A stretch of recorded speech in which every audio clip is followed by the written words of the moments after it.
asalaamaaleykum yéen mbokk internet yi nga xamante ni yéen a baaxoo di suivre seen chaîne Lion SN tey nag ñu dikk ak yéen ci xibaar bu yees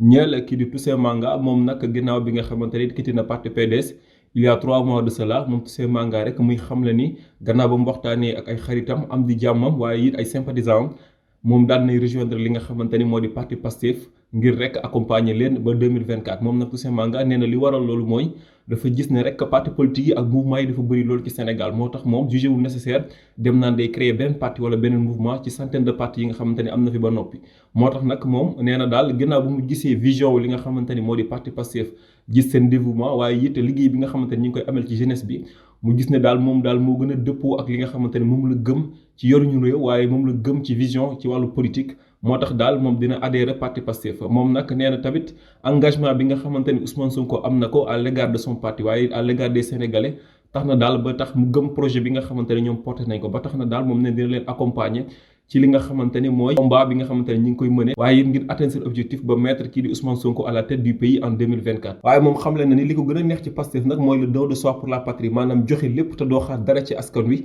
moom nag nee na loolu bokk na ci li gën a tax sax mu daal rejoindre lii de parti bi te jël na nag résolution ferme ne daal dina def lépp lu mu mën ak lépp luy kàttanam waaye boole ci ay xaritam ay jege ñaaleem waaye it ay am di jàmm ba nga xamante ne lii di parti Pastef dina mën a yegg rek fa nga xamante ni foofu la bëgg mu yegg lii nag Toussaint Manga mi ngi ko xamle tey jii ci post boo xamante ne mi ngi ko def ci page Facebook am biigal ko sénégalais yëpp